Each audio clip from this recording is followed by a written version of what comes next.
জীৱনত কিবা হেৰুৱাৰ কাৰণে কেতিয়াও দুখ নকৰিবা। যেতিয়া এজোপা গছে এখিলা পাত হেৰুৱায়, তাৰ ঠাইত পুনৰ আন এখিলা নতুন পাত ওলায়। ঠিক তেনেকৈ আপোনাৰ জীৱনতো কোনোবা নিশ্চয় ওলাব। জীৱনটো কি আচৰিত!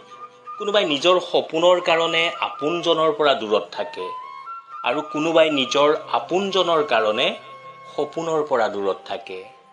বিলাসী জীৱন বিচাৰি ধনী মানুহ এজনৰ লগত বিয়া হোৱা ছোৱালীজনীতকৈ আত্মনিৰ্ভৰশীল হৈ ভাল ল'ৰা এজনৰ জীৱন সংগী হোৱা ছোৱালীৰ সন্মান বহুত বেছি।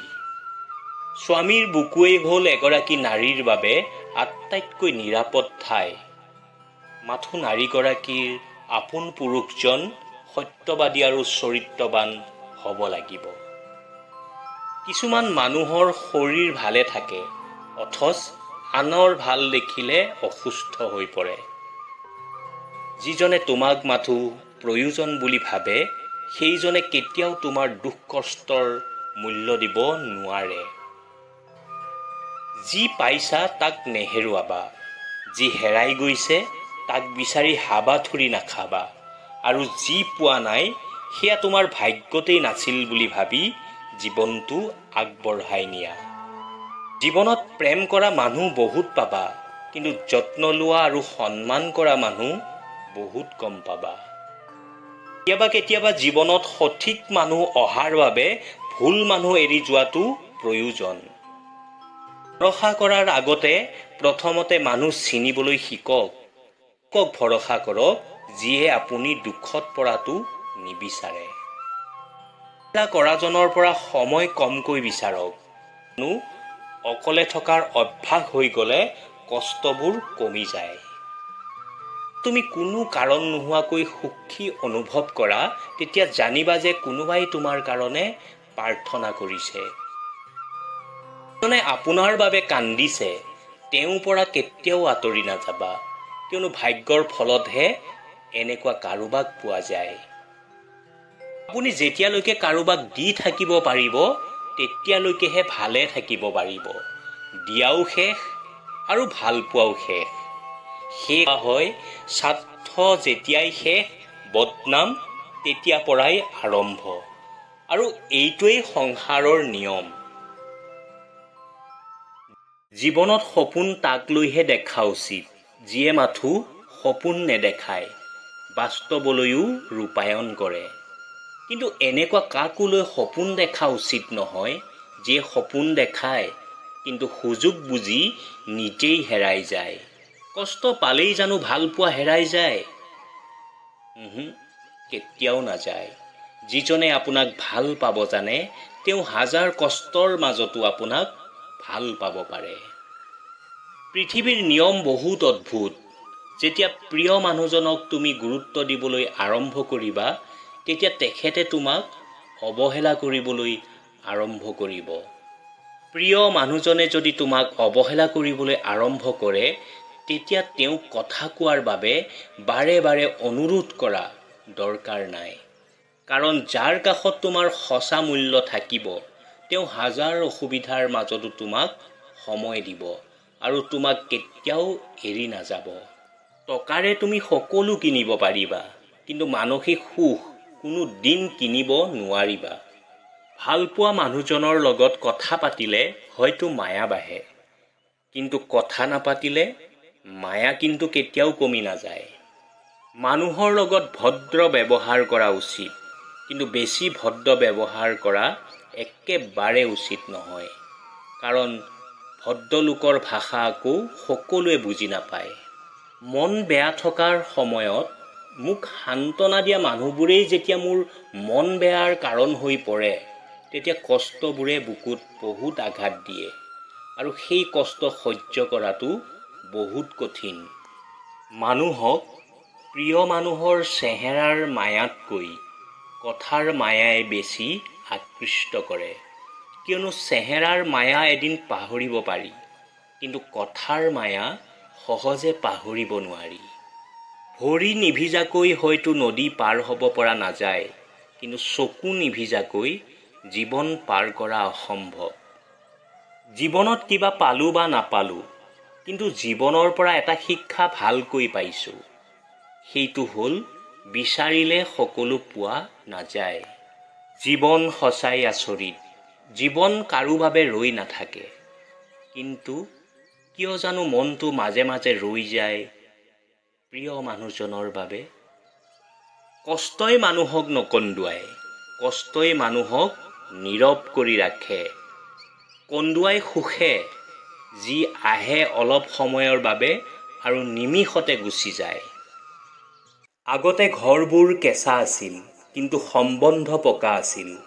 কিন্তু এতিয়া ঘৰবোৰ পকা হ'ল, সম্বন্ধ কেঁচা হৈ গৈছে। যি আপোনাৰ, তেওঁ আপোনাক দেখি কেতিয়াও বিজি নহয়, আৰু যি আপোনাক দেখি বিজি হ'ব, তেওঁ আপোনাৰ কেতিয়াও নিজৰ নহয়। যদি কোনো মানুহ আপোনাৰ অবিহনে সুখী, তেন্তে তেওঁক আপোনাৰ অবিহনেই জীয়াই থাকিবলৈ দিয়ক। এটা প্ৰকৃত সম্বন্ধৰ কাৰণে চৰ্ত আৰু কথা দিয়া কোনো দৰকাৰ নাই। কেৱল দুজন হৃদয়বান মানুহৰ দৰকাৰ, এজনে সম্বন্ধ জীয়াই ৰাখিবৰ বাবে আৰু আনজনে সম্বন্ধটোক বুজিবৰ বাবে। যদি আপুনি কাৰোবাক প্ৰয়োজনতকৈ কম বিশ্বাস কৰে, তেওঁ বেয়া পাব পাৰে। কিন্তু যদি কাৰোবাক প্ৰয়োজনতকৈ বেছি বিশ্বাস কৰে, তেন্তে কিন্তু তেওঁ কেতিয়াবা বহুত বেয়া কৰিবও পাৰে। মোৰ পৰা আঁতৰি যোৱাটো তোমাৰ সিদ্ধান্ত আছিল, কিন্তু ক্ষমা কৰি দিয়াটো আছিল মোৰ প্ৰেম। জীৱনত দুখ সহ্য কৰিব পাৰিলেও কিন্তু মিছা কথা সহ্য কৰিব নোৱাৰি। কাৰোবাক ইমানো বেছি অৱহেলা নকৰিবা যে কান্দি কান্দি তোমাক হাতযোৰ কৰিবলৈ বাধ্য হয়।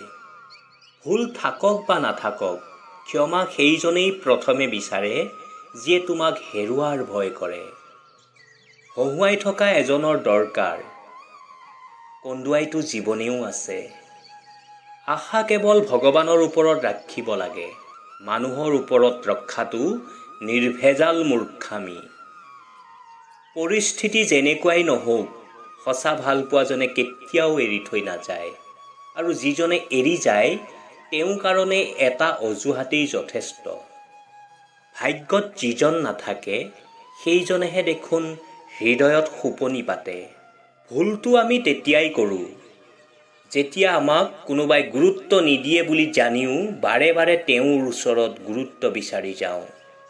নিজৰ আপোনবোৰে দুখ নিদিয়ে, দুখ দিয়ে সেইসকলে যিসকলক আমি নিজৰ বুলি ভুল কৰোঁ। বিশ্বাস নাই নেকি মোৰ ওপৰত, এনেকৈ কৈ বহুত মানুহেই আমাক দুখ দি যায়। আপুনি কি ভাবে? আপুনি ভালপোৱাজনৰ সন্মুখত চকুলোটুকি হিয়া উজাৰি কান্দিব আৰু আপোনাক বুজি পাব? যদি তেনেকৈ ভাবিছে, তেনেহ'লে আপুনি মূৰ্খামি কৰিছে। কিয় কৈছোঁ জানে? তেওঁ আপোনাক বুজা হ'লে চকু পানী ওলাবলৈ নিদিলেহেঁতেন। ইতিহাস সাক্ষী আছে, বৰ্তমানলৈকে সেইজনেই সুখী আৰু সফল ব্যক্তি, যিজনে আটাইতকৈ বেছি নিজৰ কথা চিন্তা কৰিব পাৰিছে। নেতিবাচক চিন্তাৰ ওজন কমাওক, মানসিক ৰোগ কমিব। দুশ্চিন্তা কমাওক, হতাশা আঁতৰিব। শৰীৰৰ ওজন কমাওক, শাৰীৰিক ৰোগ কমিব।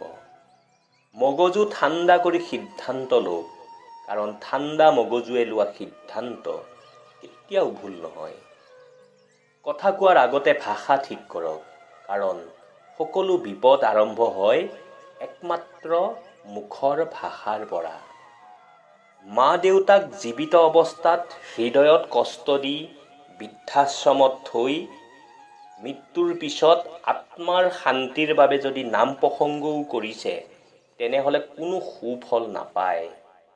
সেইবাবে জীয়াই থাকোঁতেই মনত কষ্ট নোপোৱাকৈ ৰাখিবলৈ চেষ্টা কৰক। কয়লা আৰু বেয়া মানুহ প্ৰায় একেই। কয়লা যেনেদৰে গৰম হ'লে হাত পুৰে আৰু শীতল হ'লে হাতত ক'লা দাগ লগায়, ঠিক তেনেদৰে বেয়া মানুহেও আপোনাৰ সন্মুখত মিঠা মিঠা গুণ গাব আৰু আপোনাৰ পৰা আঁতৰি গৈ আপোনাৰেই বদনাম গাই ফুৰিব। মনত ৰাখিব, এনেকুৱা মানুহক জীৱনত চিনি পোৱাটো খুবেই প্ৰয়োজন, আৰু এনে মানুহৰ পৰা সদায় আপুনি দূৰত থাকিবলৈ যত্ন কৰিব।